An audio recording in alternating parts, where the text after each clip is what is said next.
MTN SME Hub. Link to growth. Link to success. Link to the ultimate resource for business advice and insights.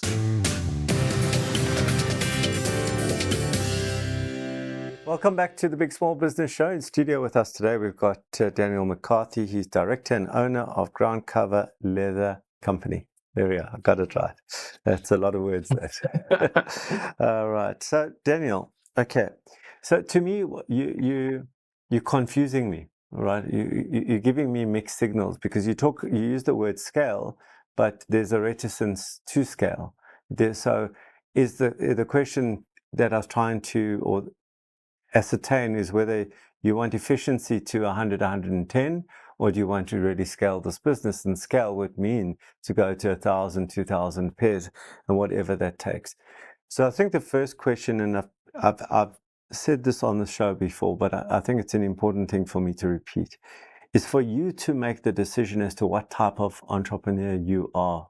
Okay, and just very quickly, 3 types of entrepreneurs in a simplistic way. One is a survivalist, the second is a lifestylist, and the third is a growth entrepreneur. So I'm going to take the survivalist out of the equation, and we're going to talk about you as either a lifestylist or a growth entrepreneur. Lifestyle businesses are small, generally family owned, up to 16, 20 people, can go 30 people. They make a lot of money. They take that money, they invest it in property, in all sorts of things, and they become very successful. And the strategy for a lifestyle business is to specialize, because then your margins are higher. Okay, when you specialize, make more money per unit, and then you can lead a really good life. And with the money that you make from the business through dividends or profit share, whatever, you put that into other mechanisms to grow your personal wealth. So that's a lifestyle strategy to follow, the specialization route. Okay. The second, and so if I listen to you culling the range, you're getting it tighter and tighter range. I think that's very smart, by the way. Obviously it's less stock items, less complexity, less money in stock, etc., etc. So that kind of route is the right route to go. And you might want to land up with, let's call it 10 different products. I don't know what the right number is, that you just make very good margin. And every day you go to work, you love it, and it's there, and that's it. That's a lifestyle journey. A growth journey is very different. A growth journey is, how big does this thing get before I die? Okay. And you just keep going. And that's the scale question. That's why I go back to the scale question, because that's the scale. That's the question from a scale entrepreneur or growth entrepreneur. And there, the question of the 10 million rand, the next chunk up to the 10 million rand, is a question of the return on investment. How do I fund that? When will I get my money back?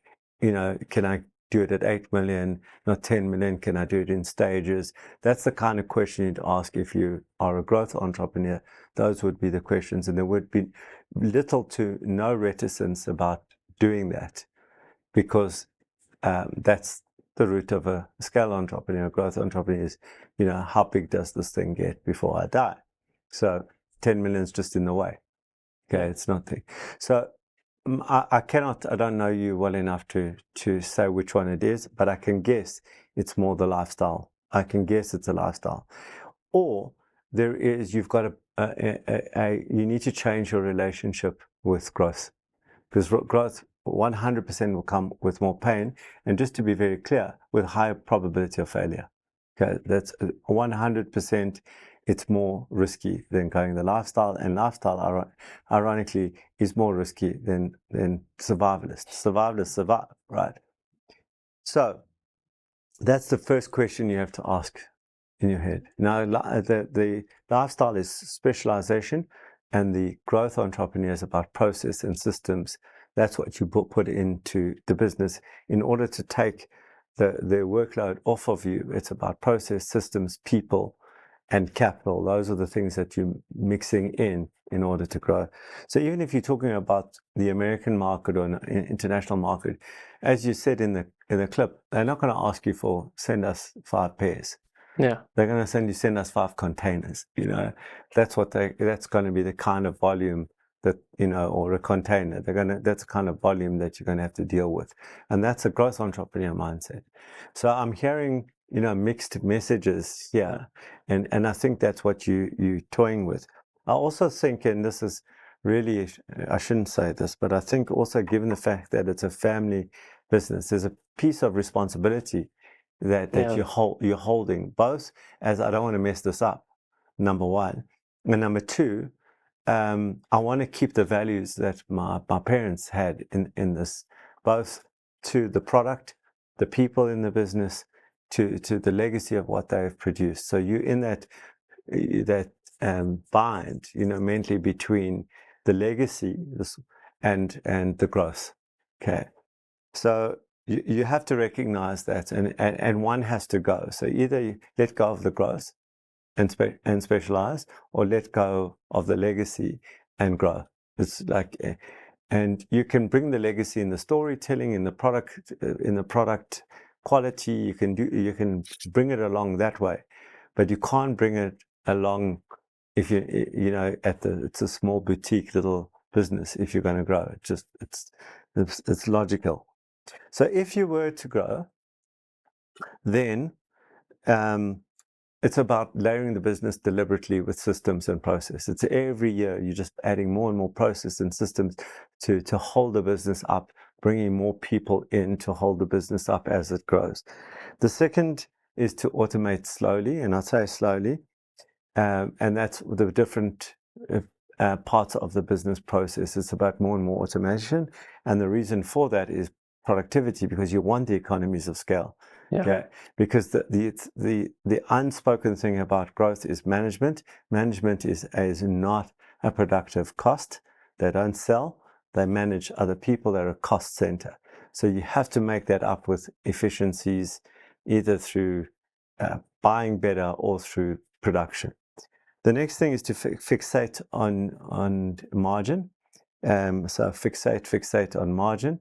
Or watch that margin literally, to me, I would go as far as weekly is what's been our margin in the last week. I'd fixate on margin and do that in our anyway.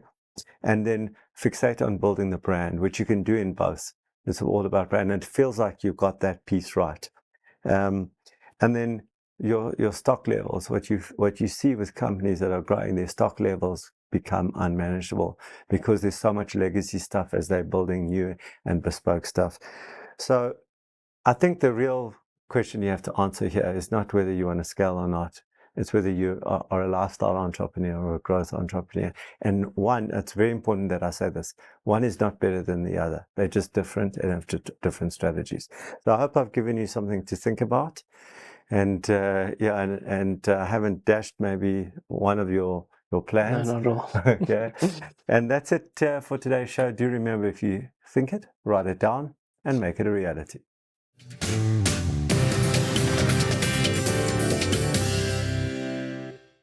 The Big Small Business Show, proudly sponsored by MTN Business.